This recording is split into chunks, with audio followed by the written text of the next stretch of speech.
the Buffalo Bills fight it out in a close one against the New York Jets and move to 4-2 on the season and nab Amari Cooper.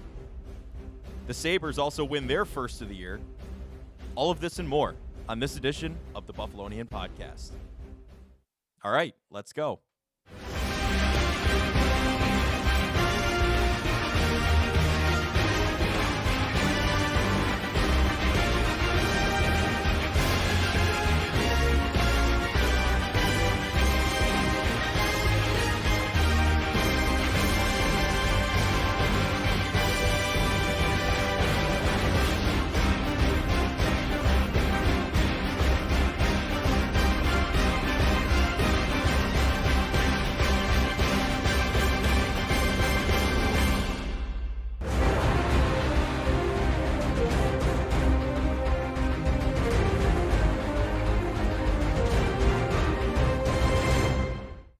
We are back with the Buffalonian Podcast. I'm Joe Cali, and as always, I'm joined by none other than Dom Loss. Just a quick program note. If you're listening on audio and you heard that extra little blurb of music, that is a trade alert. Big news for the day as Dom stares into the camera if you're watching on video. Big news of the day, Amari Cooper is a Buffalo Bill. The trade from Cleveland, we'll go more in depth about it after we're done recapping the Bills' most recent victory last night against the New York Jets, but that was the trade alert. Earlier today, they pulled the plug on that one, and bye-bye MVS. Sayonara. The nice little salute for him there. Did not too much for him, but what are you going to do? Dom, the Bills win, though, last night before we get into the trade talk. Penalty Central. The kickers can't kick. It was a big game in the second half. Base thoughts before we dive in here. What do you think?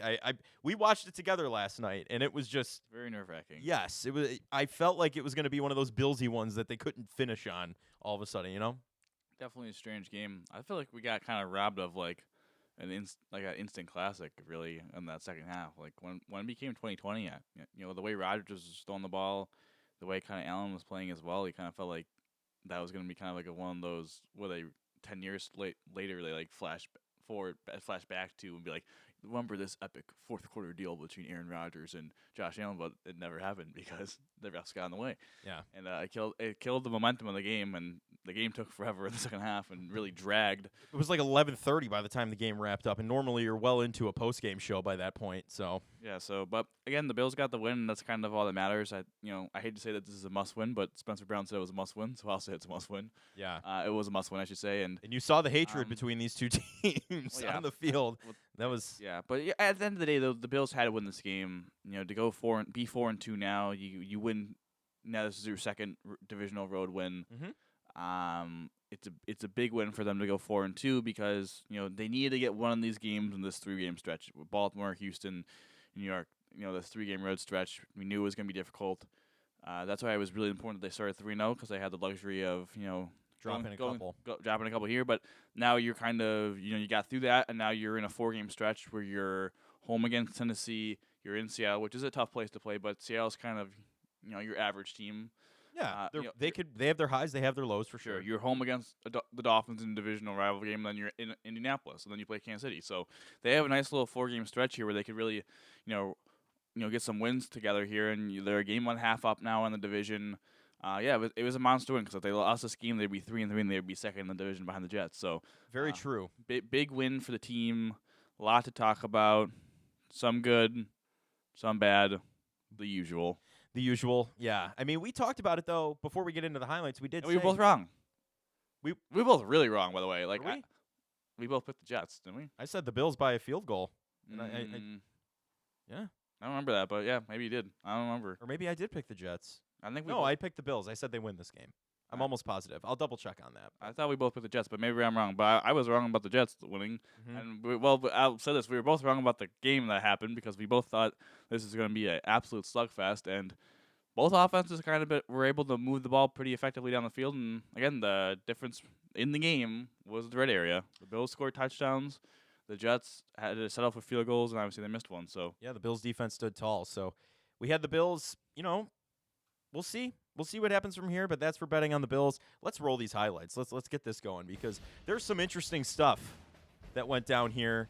I didn't put the Hail Mary in. We're going to get to that. But the running backs took over the game to start. Josh Allen gets the tush push right into the end zone. They had to retry it, though, because, again, a penalty held things up to start the game. But, right in, takes the lead back from the Jets. They went down and got a field goal on their first drive. And the Bills get the ball back, looking to answer back here. And Allen, gets into the end zone, worried about a safety. He eludes pressure. Who's he throwing it to? Maybe away? Nope.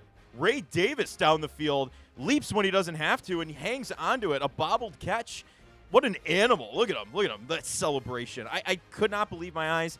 Ray Davis had an absolute evening. That set up this play in the second quarter here where Allen finds Mac Hollins in the end zone for the Bills' second score of the game to put them up. Was this the 14-10? No, 13-10 because T-Bass missed it. And that's the whole thing we're going to talk about too. We've got to put defense in here. A.J. Epinesa, how hard not to put him in the highlight reel today. Gets a big sack on Aaron Rodgers. No, this was not the roughing the passer one. But he gets a big sack on Aaron Rodgers to put the Jets on third down, which set up Allen and the Bills on a 3rd and 11.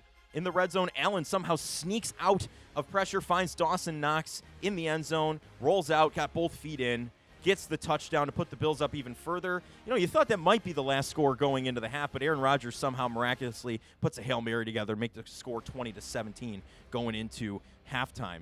Allen here in the third quarter looking deep, finds Curtis Samuel on the sideline, but just 15 seconds into the third quarter here. So it's very, very interesting how they did it. Curtis Samuel got a little more usage in a big defensive play here with a minute left to ice the game, really. Taron Johnson, a highlight-worthy interception on any Sports Center, any podcast should be showing this right now. A dejected Mike Williams laying on the ground. Taron Johnson he nabs it. Mike Williams slips. He makes the best of it with a still injured arm. Maybe he played pretty well, but it just shows you how valuable he is on the field. But those are the highlights, I guess, right? So there was a lot. There was a lot more probably could have put in there on the Jets side of things. That Hail Mary, I just chose to omit it because they basically just talked it into existence after they showed the 3 previous successful ones Aaron Rodgers has done. And then why wouldn't he get the 4th one against the Bills, a team who helps receivers catch the ball on those Hail Marys? What do you think, though, about that Hail Mary specifically, since we're talking about that? Yeah, just it's a part of the down 5, but not too in detail then, I guess. Not a great play. I actually really think that killed a lot of momentum. Especially going into the half, especially scoring a touchdown your last drive. You thought you were double dipping. Well, you hold them there, you're up by 2 possessions, you get the ball going out into halftime. Kind of like your chances, and then all of a sudden you're in a 1-possession game, and obviously they drive down, miss the field goal, and all of a sudden the Jets had the ball. Only down 3, right? And so I think that was very frustrating, just kind of unnecessary as well. So that was we all the fellows were over for the game. Yeah, it was a wild environment that died in the second half. Let's just say that. Well, because it was all the penalties, but like at halftime, and we were all gonna make ice cream sundaes or whatever. Get all the materials out to make it. Really felt really pumped about it. Prepared well. Got the right ice cream. Got the right ingredients. Everyone brought some toppings. Everyone brought something. We got plastic cups. We had bowls. We had spoons. If you just any way you wanted to make it. If you just want to eat it with your tongue, okay.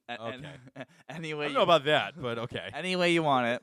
And I was all ready to make my Sunday at halftime, and the Hail Mary just ruined my mood. Yeah. I was pissed, and I did not make a Sunday. I didn't make a Sunday the whole night, and now I'm upset about it still. I'm lucky I made mine in the first quarter with your brother. Yeah, so just a tough got day. Lucky there, but before we spoil anything else, what time is it? The down 5. The down 5, baby, and a lot to talk about. A lot more good. We've had very negative down 5s for the past couple weeks, so it'll be nice to kind of, I guess, get a breather. It was nice to roll the highlights again and not have a satire in there whatsoever. So, what do you got? Well, the first one I stole from my dad because my dad wanted to put it in.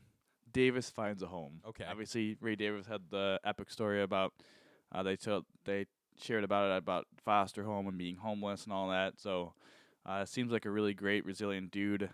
And he had a big time game. Fell a little. If he would have got the first down himself, he would have got 100 yards rushing. So that was pretty unfortunate. But he also made a lot of plays on the backfield. Obviously, he made that great catch. It was a good catch. So I'm not gonna completely crap on him. But yeah, he didn't need to jump. No. And if he didn't jump, he might have it kind of almost would have hit him in stride. But nevertheless, had 55 yards receiving as well. So He was really efficient on the ground, nearly 5 yards a carry. Really liked how he ran the ball. I thought, we see a lot of explosiveness from James Cook, but, when he gets hit, it's mostly like, all right, he's not going to fight. He's more of a make you miss, not, run He's not you, going to shove not you off. run you over or break a tackle. We saw Ray Davis break multiple tackles. I thought he had played with really good vision.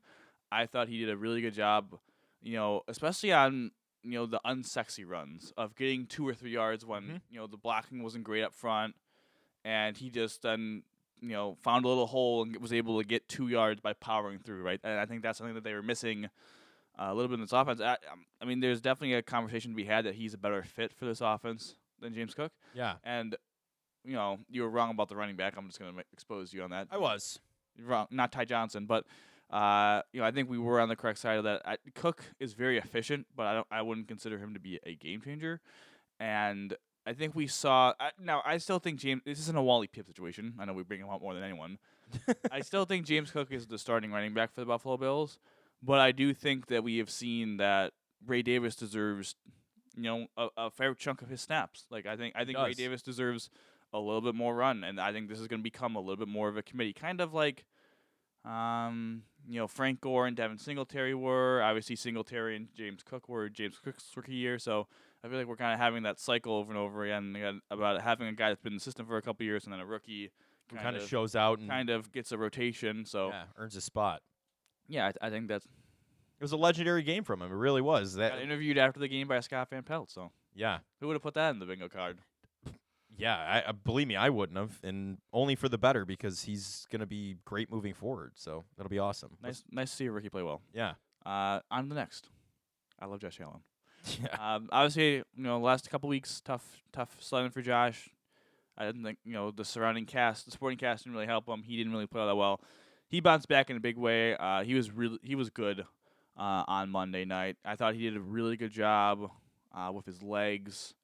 Running a little bit more, getting, even if it was only 3 or 4 yards, when there's nothing open downfield and make it a little, man coverage. They run a lot of man coverage against the Bills, and you have to respect Josh Allen's legs and take a spy, then it's another guy out of coverage. So yeah, he made a couple of big time throws. Obviously, he missed, Samuel. He missed Samuel in the end zone. He missed Kincaid on that third down. He did. So it wasn't a perfect day for Josh, and he also kind of had that fumble too, which was. That was a weird play. Yeah. Weird play. Very odd. So was it a perfect day for Josh? No, but it was a really good day. He made a lot of plays with his legs. Obviously, you saw the Ray Davis play. You saw the Curtis Samuel play. You saw the Dawson Knox play. Mm-hmm. He did a really good job creating out of structure. I thought he was really good in structure as well, hitting guys and giving out guys opportunities to make plays. So really good day for Josh Allen. And of course, he had the game-winning play to officially ice the game too, which is cool. Yeah. No, Allen played very smart, too. You didn't see him really forcing as much as he did last year against the Jets at MetLife Stadium, right? Mm-hmm. No 3 interceptions on the stat sheet from him, but he was smart. He just kind of ran it out of bounds, like you said, took those 3-4 yard chunks with his legs and made work what worked. And, yeah, the second half definitely slowed down because of the penalties, but he's a big part of why they won that game. So, yeah, Allen, I love Josh Allen. Number 3. Overthinking kills coaches again. Mm-hmm. Talk about the Hail Mary. They just overthought the situation. It's similar to I actually say last week, but the game before against Houston, like they just overthought getting the first down. Like they made it way more complicated than it needed to be. I understood what they were trying to do, right? I think some of that makes some sense, right? That okay, like they try and get in field goal range, 8 seconds. I would just rather them to do that. They would have to get 10 yards on an out route. And then they'd have to kick like a 55-yard field goal in the wind, right? And I think I would rather die by that than give a Hail Mary attempt. Now, again, I think there is 2 things to really look at this. One, the players need to knock the ball down, right? Like it's a player failure because don't go for the pick. You have to be able to knock the ball down. Yeah. And they didn't put themselves in position to do that, and that's poor on them. It's also a coaching failure because I rather would have rushed 4. Given up maybe the side, more of an opportunity for them to get the sideline, give a field goal, or they kick the Hail Mary. They do the Hail Mary. They do the Hail Mary, mm-hmm. and I'd rather rush 4 and get a Hail Mary touchdown than rush 2 and get a Hail Mary touchdown because no one cares that you rushed. It's more about the player not on the ball. Yeah, the rushing 2 is what's kind of sticking in people's heads. So that was really frustrating. We did hear that Keon Coleman may now be involved in the Hail Mary drill. He might go out there and defend kind of like Julio Jones did back in the day. Mm-hmm. But yeah, it just it was a frustrating play again. Killed a lot of momentum. Just kind of overthought the situation. And it cost the Bills. And hopefully, listen, not everyone has Aaron Rodgers, who's just a miracle worker. Hail Mary merchant, essentially, at this point. But yeah, got to do better. We saw Baker Mayfield almost complete a Hail Mary against the Bills too. So and Kyler Murray did, and Justin Herbert almost did. Oh my God! Bills, yeah, you're right. The week after that. So yeah, hopefully Will Levis doesn't do it against the Bills next week. Oh jeez. But on to the you had to say it. You had to speak it into existence, didn't you? It's okay. Will Levis will throw it to the wrong end zone. Yeah, you're right. Number 4. Need Big Ed and Von. I think a takeaway from this game was that the defensive line was pretty inconsistent, right? The first 2 drives, they got destroyed. They didn't have the greatest... they gave up a couple big runs to Breece Hall, but they were mostly okay. They had a couple moments rushing the passer, right? AJ obviously had 2 good rushes. I thought Rousseau was really good against the run, and then he had a couple of plays where, they completed the pass, but he put heavy pressure on Rodgers, and Rodgers just made a good throw. Yeah.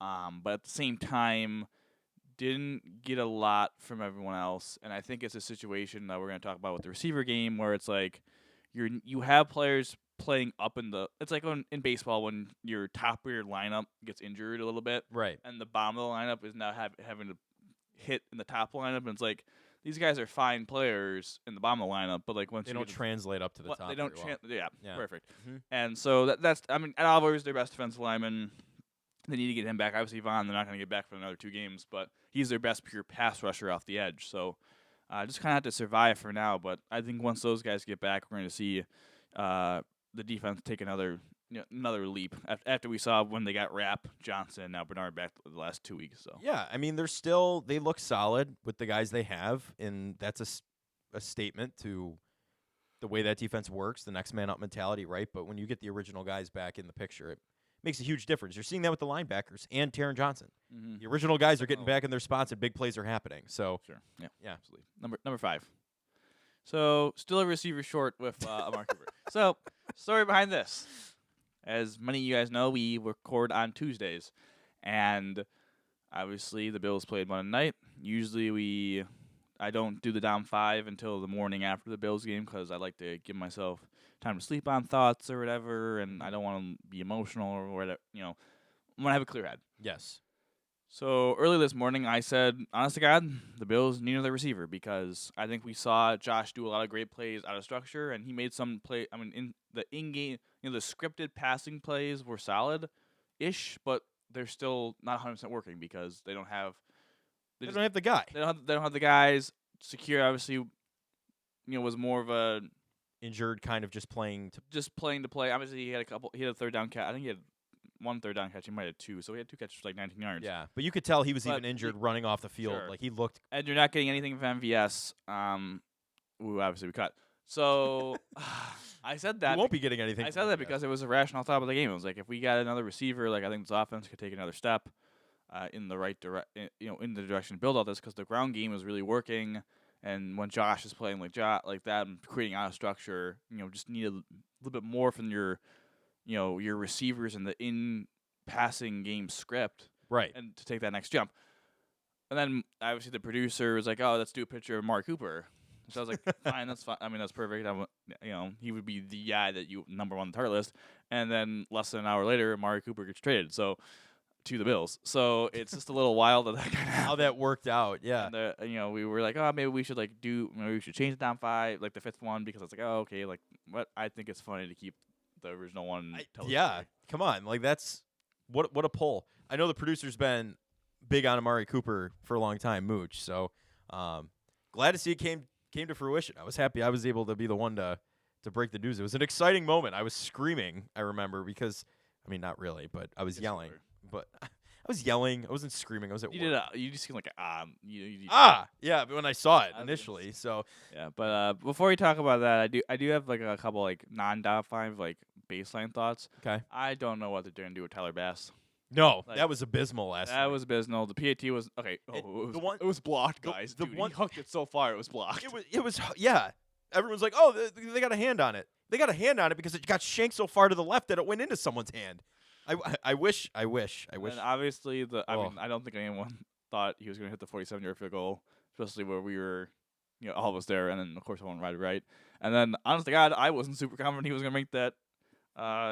What was it, 23-yard field goal? No, I thought he barely made it. That was a line drive. It looked like a college kick. I got concerned when they were back, like when they were going to kick a 25-yard field goal. The penalty happened for an offsides.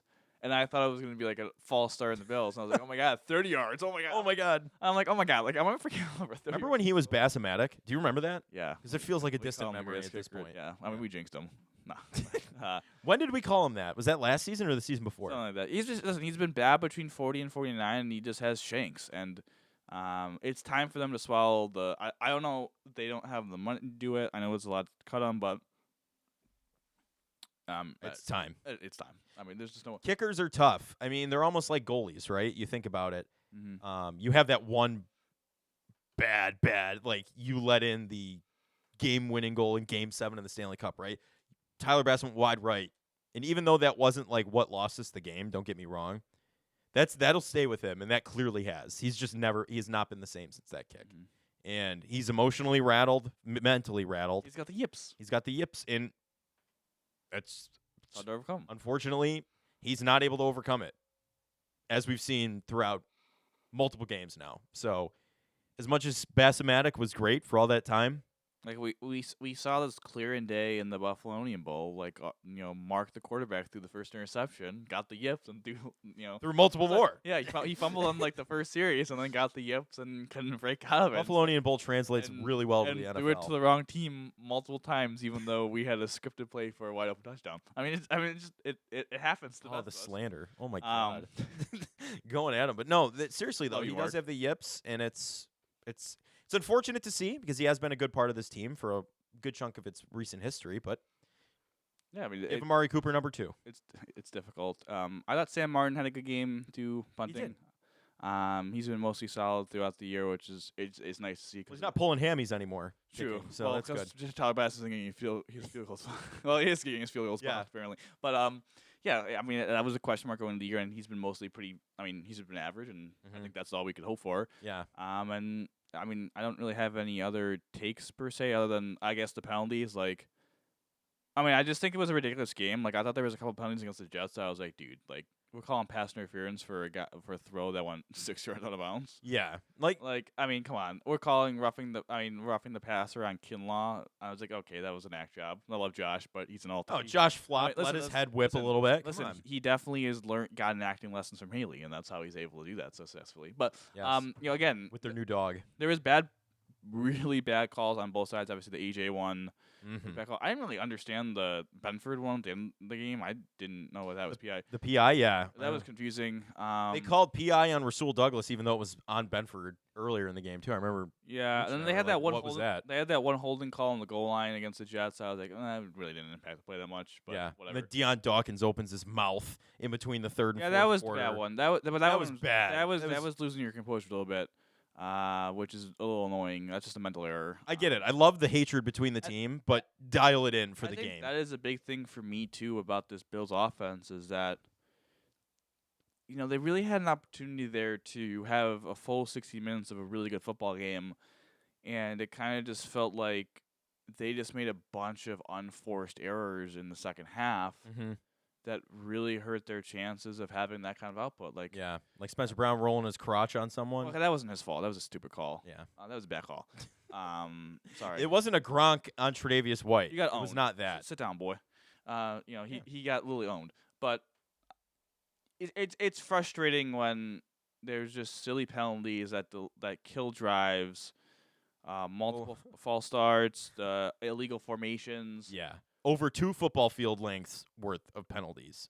Yeah. That is disgusting. It was a bad day at the office. And then the fumble could not be like, I don't know, man. That was like Allen's fumble or Rodgers, like the Tuck rule fumble. That was weird. Like I don't know what to say about that, but I got from what I got, it wasn't. It was close to the It's not tuck rule, but it conclusive. still went forward on that angle a tiny bit. It wasn't conclusive enough. It would have been nice if Yeah. that went the Bills' way because they could have maybe ran the clock out there. But yeah, just Yeah. it was a little bit of a frustrating second half for this offense. That it felt like they had a really good rhythm and they just lost that because of unforced errors. But I'm all set on talking about this game, and I'm ready to talk about some Cooper.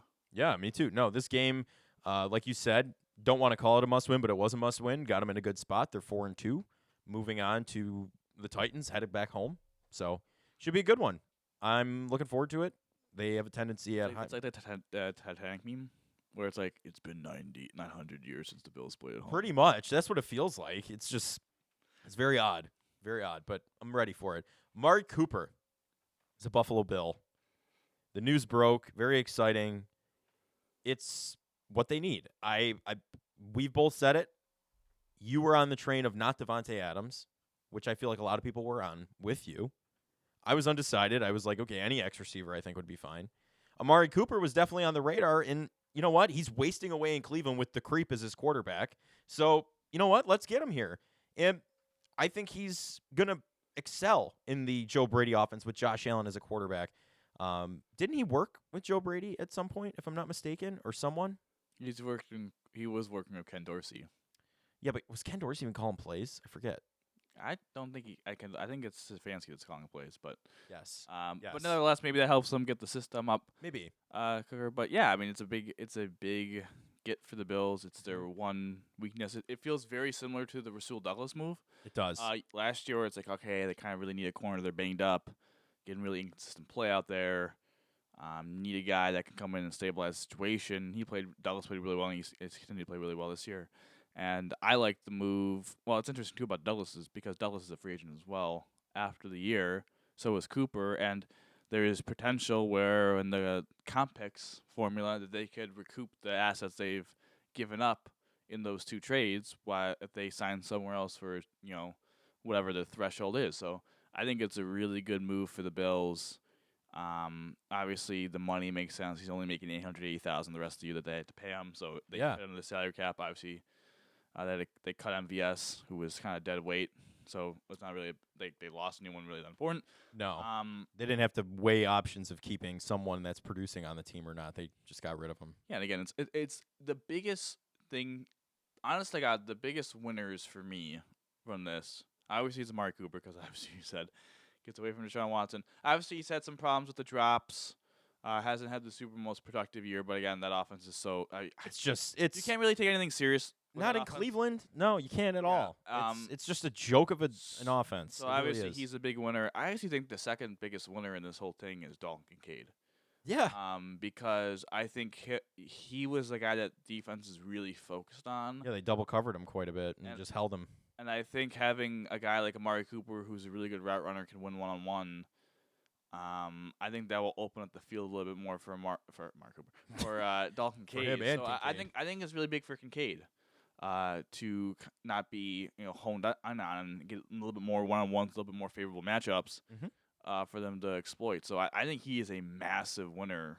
And again, I talked about this in the down 5 with the D-line. Like the wide receivers it felt again like they were kind of up a roll per se in the lineup. With Kincaid being the number one option, Shakir, but now with Cooper coming in being the one now, it kind of feels more right. Yeah, you actually have a wide receiver as your number one instead of a tight end. And it feels nice because it kind of, Matt Collins can kind of go back to being hey, you're going to be a run blocker, special teams guy. You have Curtis Samuel, you have Khalil Shakir, and you have Keon Coleman kind of fitting into his role. He can play a little bit more inside now. Doesn't have to play all outside. So I think those guys everyone really in that room is a massive winner because it's going to help them. Yeah, the everybody eats mentality is a winner for it, truthfully. And yeah, Amari Cooper's your X receiver. He's going to be your wide receiver 1. He's going to get some passes. Don't get me wrong, but it, like you said, allows coverage to be pulled off of some of these guys and leave a man free here and there. So having the guy is going to elevate this offense a step further and allow Josh Allen to, when Khalil Shakir's healthy, they're going to have quite a few safety blankets to go to. It's I solid. think. It'll be good. It'll be very good. They definitely have solidified their receiver room, which again was their biggest weakness. So Yes. hopefully they can get him up to speed quickly. Again, that's kind of the nice thing about having a softer-ish part of your schedule right now is you could get him up to speed with these games. Get him some reps. Yeah. Some actual in-game reps. So I'm really excited about it. I think it's a massive need fill for the Bills. I'm really surprised that Kansas City didn't match this offer. Yeah, me too. The Devontae Adams thing is like, listen, the Jets took his whole contract. The Bills could not have done that. And the Jets still gave them a conditional third and could be a second-round pick regarding what happens there with his performance or the team performance. Did you see him peep in on the McAfee show today? Yeah, I think that is a good move for the Jets. I'm not going is. to pretend to say, like, I think him and Rodgers have just chemistry, and I think that's a good move for the Jets. I think it's just weird that they did it when they just lost to go to 2-4. But, when their GM's about to get fired, they don't make the playoffs, you might as well just go all in. But, yeah, I think I'm just just a little, like, I don't know, I'm puzzled by the fact that the Chiefs didn't match this offer and try and get Cooper. I mean, letting him go to another AFC team, a contending AFC team a third-round pick is something to scoff at, but yeah, but still, couldn't have. I'm just surprised that they didn't offer that. Maybe they didn't want to deal with Kansas City, but like, I don't know, cheap $880,000. They have a need because they don't have anyone with Rashid Rice being maybe lost for the season. So I was puzzled that the Chiefs didn't make this trade for Cooper and allowed him to go to the Bills. But at the end of the day, I'm glad that he's going to be wearing a Bills uniform. Yes. They're going to get a good look at him this entire season. Maybe they extend him. Maybe they let him go. But obviously the need of wide receiver has been filled. Yeah, and I think with a very solid wide receiver who's going to thrive with this team who hasn't had a team to thrive with in a long time because Cleveland is just a black hole. I mean, they were good last year, but I mean, listen, he's a 5-time Pro Bowler, has had 1,000 yards 6 times. He's kind of consistently been that receiver that is going to hover around 1,000 yards and 8 touchdowns, and that's the guy that the Bills need. Right? Yeah.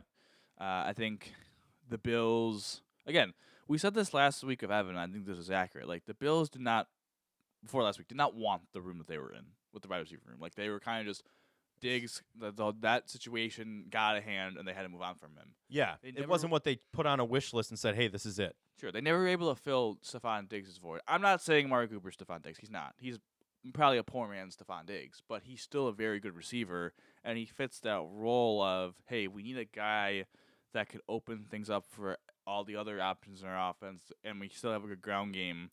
With our ground game, opens up everything for offense and can still win one-on-ones and dictate coverage a little bit.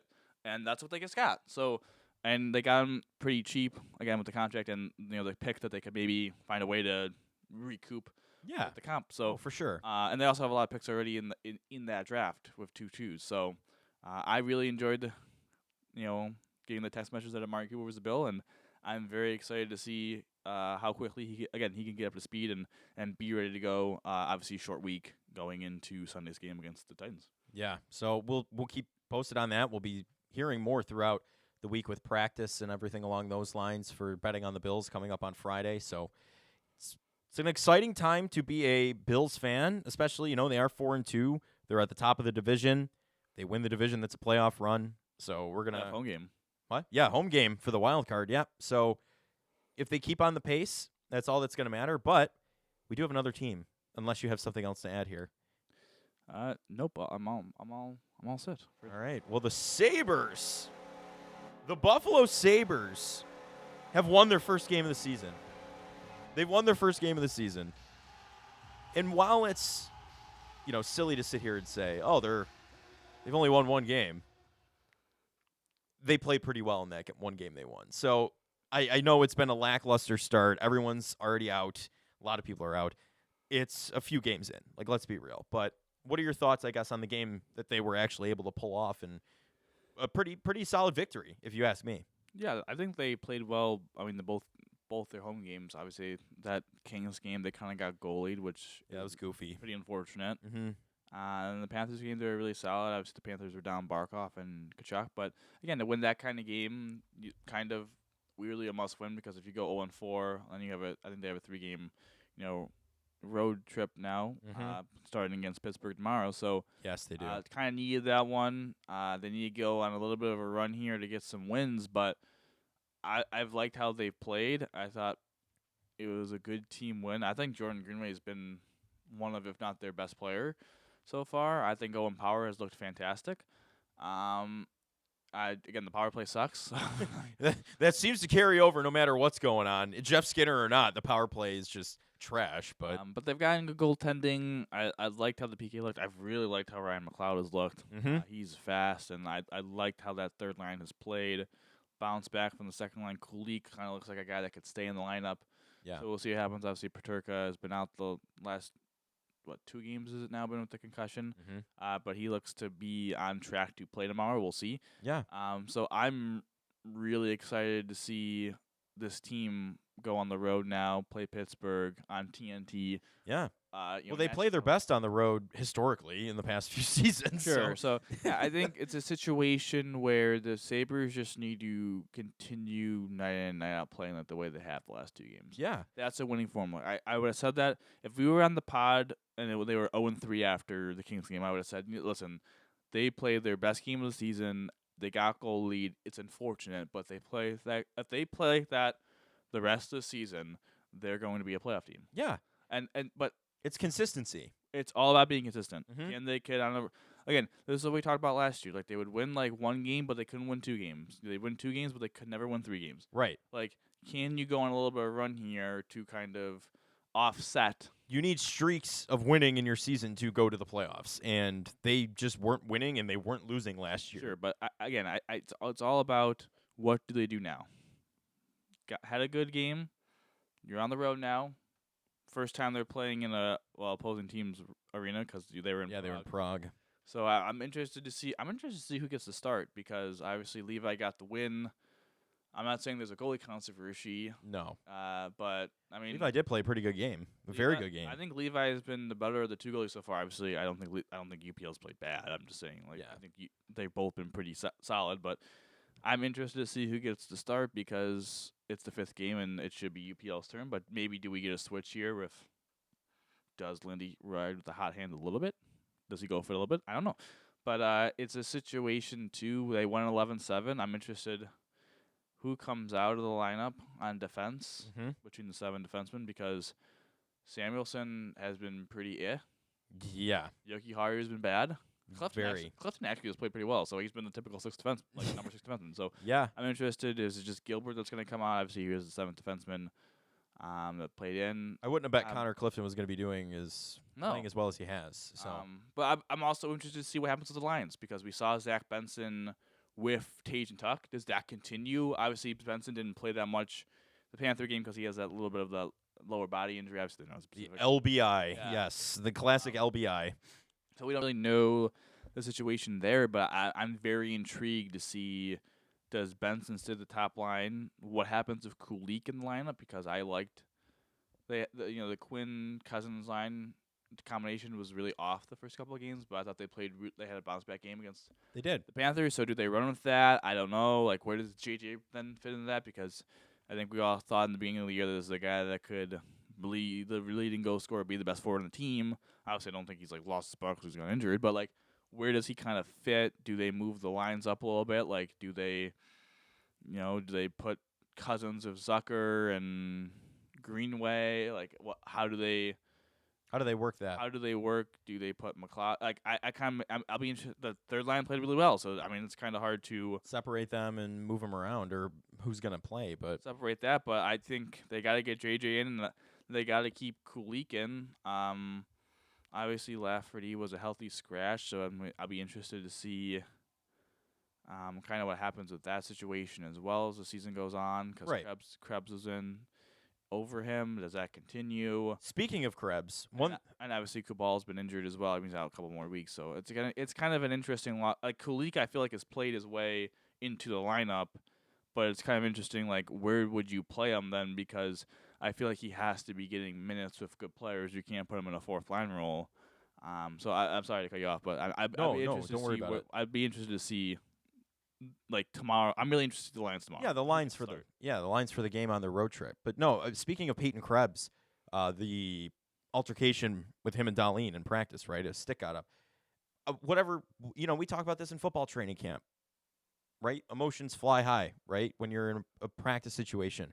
They're playing with passion this season. Practices aren't dead. There are things on the line. They understand that. And they're playing physically. Like, things are going to happen. And Darlene even said it. He was like, I apologize, blah, blah, blah. Like, I wasn't even people tweeting out, they're still friends, like all this stuff, right? I'm just like what are we worrying about here? They're teammates. They're fine. Darlene's the captain. Like, he brought the hammer down, whatever. He was mad he got a stick in the face. They're playing with passion. They want to win. And that's something you really haven't seen from these guys in the past few years. So they're invigorated in practice, and hopefully that starts really translating to the game, which I think it will on this road trip. But it's not a bad thing by any means they got into it. That just shows they're both willing to fight for their team, in my opinion. Would you agree? I don't think it's a bad thing. No, I liked it. I think Yeah. this is a competitive sport. A fire's been lit under their ass by their new coach. That's all that means. Like, come on. Let's be serious. Yeah, you didn't really see this under meatballs. What'd you say? I said you didn't really see this under meatballs. No. Donnie. No, Donnie Meatballs, Yeah, you know what? Take the day off. Take the day off. You took a high stick, you're out. No, I'm kidding. But Go in the corner. essentially, yeah. Just think about it in the locker room for 20 minutes. We'll be fine. But damn, the random Don Granado slander. Sorry. But yeah, I mean, I liked it. It's a good. I like a team that cares, and it feels like this team really cares right now about who they are as a team, their identity as a team. And I think we're seeing that with how hard they've played. Yeah. I thought they did a really good job again. The last couple of games playing really good team defense. They've been very physical so far. I think they lead, like, their number one hits per 60 minutes. So they've been very good in that category, which I think will help every boomer will be very excited about the hits that they have. So Yeah. again, they're playing more physical. Again, it's a little frustrating that they just have not been good finishing this year. Like, they've been legitimately terrible. One of the worst in the leagues, and some of that is just because they have good opportunities in the slot and they just miss the net. They completely whiff. When you miss 100% of the shots that don't hit the net. Well, yeah, we were sitting there even for the first game. There were two, like, extreme between Tage and I forget who else, but, like, just whiffed past this. Who? I know. I know who you're talking about. But you know what I'm talking about? Like, they just whiffed outside of the net. Like, that puts them in a position to win that game. Like, it's just so, like, mind-numbing. Like, it's And then the power play is just like whatever. I mean, come on, come on, man. Can we get some good like if the Sabres can just be solid? I think just be an average power play. I'm not asking. No. I don't think we're asking a lot to be 16th in something. Mm-hmm. Like, like really, like. It's not like we have bad players that can't play on the power play. So yeah, that's incredibly frustrating so far. I think they're 0 for like 11, maybe. That might be even worse than that. But again, that's been the most frustrating part. But listen, they're 1-3. Again, they got to get it going a little bit here. I'm very excited to see. I keep saying I'm very excited to see, but it is to see how they perform on this road trip. Listen, they play at Pittsburgh, at Columbus, at Chicago. Yeah. And then they're back home against Dallas. Those games are very winnable. Like, if they could beat Pittsburgh, like, Columbus isn't a very good team, and nor is Chicago. So it kind of feels like if they could win tomorrow, it is a back-to-back. So again, I'm interested to see who gets to start tonight and who gets to start tomorrow on Thursday, between the two goalies. Because I doubt they'll, I doubt Ruff will start both players, but. One goalie both games, I should say. But again, if they can win in Pittsburgh, I kind of feel really good about their chances of winning in Columbus and winning Chicago. And all of a sudden, you're 4-3, and you have 8.7 games, and that's a start to going then on a 4-game homestand. I don't know if it's called a homestand, but it's called. Yeah, you play the Stars, Red Wings, Panthers again, and then the Islanders. So again, you really do have an opportunity. These 3 games, like, these are kind of winnable games. I know they're on the road, but. If they can get the job done here and get to go back home on the 22nd, 4-3, 3-3-1, go 2-0-1, like I feel good what they are. I feel like they kind of have rebounded from their tough start. So again, massive opportunity ahead. What a game we got tomorrow, man. Yeah, I'm excited, like you said. And like I was going to say, I'm excited to see their road trip and how they perform. They're playing with passion, and I hope they continue. And I think they'll get their feet under themselves as the season progresses. I truly do. Last season, I was like, okay, I just like to play meaningful games in November. Yeah, okay. Meaningful games in November. Yeah, seriously though, don't collapse. Don't just win and lose back to back. Get some momentum. Let's get a win streak at some point, please. Mm-hmm. That'd be at least fun to root for and see how long they can carry it. But yeah, the Sabres, again, just to reiterate, play tomorrow night against the Penguins at 7 p.m. and then continue on to the Blue Jackets and Blackhawks. So with one game in between the Blue Jackets and Blackhawks game. So it'll be a fun few days of hockey too. Huh? One day. Did I say 1 day? You said one game. Or 1 day? Yeah, 1 day. I will say, now looking at it, 3 and 4 games on the road is difficult. But hopefully they've gotten, they have 4 days up. They had 4 days in between Florida, their last game, and Pittsburgh coming up tomorrow. So hopefully they got some rest. Hopefully they got the rest. Again, it'll be intriguing to see the lineups tomorrow because hopefully JJ's in and throughout the next couple of games because maybe they do a rotation, right? Maybe someone struggles, maybe someone gets a little banged up. It's like, okay, we got a short turnaround. So it'll be very fascinating to see what happens this week. Coming back on the pod on Tuesday. Hopefully they're 4-3. Hopefully they're 4-3. Well, we'll be here either way, depending on what it's going to be. But I think that's going to do it. Anything else you want to add in here before we wrap up? I just want to say good game to Joe, fantasy football. The Dynasty League. It came down to it. It beat me. Very, very sad. Way to lose. Well, pretty much in 3 leagues, I was losing going into Monday Night Football, and it was all up to Garrett Wilson. I could go 0-3, 3-0, or win. I had a chance to win every single game. Mm-hmm. I needed Garrett Wilson, the punishment league, to score about 2.5 points. Did that on the first. I think their first play from scrimmage, he got 24 yards. Yes, so yeah. I banked on that. I needed him to score about 26 plus points ish to win in my family league. Unfortunately, he scored 24.7 and was stuck on that for the last quarter of the game. Ish. No, the last quarter of the game. Yeah, he also took a hit in the end zone. And then I lost to you by 6 points. Yes. I had Allen and Kincaid. Allen and Kincaid was able to outdo him. I'm not going to... Listen, if he would have held on to the ball in the end zone, I would have won in my family league. I'm not going to guarantee that I would have won in the Dynasty League against you because... that definitely changes how the game is played. Right, Allen might have with had Allen to or actually Kincaid. play. I will say I would have beaten the score you put up, but again, I'm not going to sit up here and say, oh, I would have won because if he catches that touchdown, Allen would have had 27-20. to actually play. Yeah, and maybe you get more than I think you got 151, and I would have got to 152, and maybe it's different for Garrett Wilson, but who knows? Who knows? I took the L. Did bat 100. Did bat 1,000 this week though. Didn't start the best possible. No one on my bench would have outscored any of the players I played. So first person all year to do that. So I'll take my participation. Oh, thank you. Oh my God. Get a little applause. So there you go. I'll take my participation trophy with my L. Who knows? But yeah, definitely a tough one to swallow. Was 4th in the points this week out of 8. You were 3rd. So yes. It was close. Definitely a tough couple weeks. I think I was 3rd last week and lost as well. So, injuries, the bye. The byes are starting to get. I'm proud of my team. We played hard. Just lost to a better team this weekend. Joe's now the number 1 team in the league, and 4-1-1. I'm still in the playoffs, but I'm 3-3, and kind of complimenting. Thinking. In a month we'll see what happens with the squad. We may have to sell off some parts for draft picks. Who knows? Or might have to Amari Cooper that. Like the Browns. Well, Amari Cooper is a proud fantasy owner in the Dynasty League of one Producer Mooch. There he is. Funnily enough, though, Producer Mooch also is an owner of James Cook and Khalil Shakir. So that is true. That is true. He's got the Bills. One simple note for all fantasy managers out there: it's never a really good tip. Well, there's 2 tips. 1, always know your team the best out of anyone. Know your strengths and weaknesses. 2, 3 tips now. 2. Scout your team, the other team's rosters, because you could figure out their strengths and weaknesses and see if you could harbor a trade to help your team while helping their team.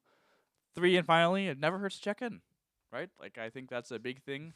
It never. Listen, you don't know who's going to be available until you ask, and the worst thing that could happen is they say no. And listen, the 20 minutes after the Cooper thing happened, I looked at Mooch's team. I was like, he has Mark Cooper, nice. And then I was like, oh, he has James Cook and Khalil Shakir. I'm not saying I would trade any for any of those, but I just said, like, hey, man, like, if you're going to trade one of them, like, just let me in the conversation. Who knows? The worst thing that could happen is the price doesn't fit my team or the fit doesn't fit my team and I'm back out. But, again, I would never have known if they were available if I didn't ask. And he said, per chance. Word for word. Per chance. You got to sweeten the pot. Like Roma Dunze. No one knew. Everyone got mad about that trade because no one knew that you were willing to trade Roma Dunze. But I asked. Yeah, he was just sitting on my bench. I'm in a win now mode too. So and it's kinda Rashid like Rice whatever. with another person in the I league. think it'd be crashy, but Everyone was mad. Well, the one person tried to cut me out of the deal because he didn't know that Rashid Rice is available and tried to cut me out of the 3-team deal. Guess what? I did my due diligence. I'm 3-3, so yeah. But again, I think those are 3 very easy tips to kind of get going a little bit in fantasy. Yeah, and we'll chat more on Friday coming up. Betting on the Bills, you'll hear it Friday or Saturday. Probably Friday because the game's on Sunday. We're back to like afternoon games on Sunday for a little bit. 1 p.m. 1 p.m., which will be nice. They have 1 p.m. Let's double check this. I don't think they're 1 p.m. next week though. I think they're 4 or 5. Yeah, because Like, they're in is that Seattle. the They're in Seattle. So yeah it's the 4 or Seattle 5. game? Then they're back 1 o'clock. 4:25 against the Chiefs because that's CPS. Yes, And then but for November 3rd, November 10th, they're at 1 o'clock against the Dolphins and the Colts. So there's a lot of afternoon games. It's 4:25 by, and then they play Sunday night. I don't think they played another 1 o'clock game for a while. After they don't Indian game because Indianapolis because they play the Chiefs at 4:25. They don't play another 1 o'clock game till December 22nd against the Patriots. Because they play the Niners on Sunday night. They play the Lions and Rams at 4 o'clock. Mm-hmm. I don't know I'm blanking on the team. Then you play the Patriots, Jets, and Yeah. Patriots. All those are at 1 o'clock, right? The Patriots' last one is TBD. Well, that's a 1 o'clock game. Yeah. That game. That- Well, you never know. who knows? But yeah, Drake those May are, though looked pretty good. he did 1 o'clock games for you. You have 1, 2, 3, 4, 5 5 left. pending. 4 and an asterisk. Maybe. I don't know. I don't do math in public. But that's going to do it for this edition of the Buffalonian Podcast. I'm Joe Cali. As always, I'm joined by Dom Loss. Thank you to our producer, Mooch, for doing all that you do. Dom, how do we always end these, buddy? Go Bills, baby. Go Bills.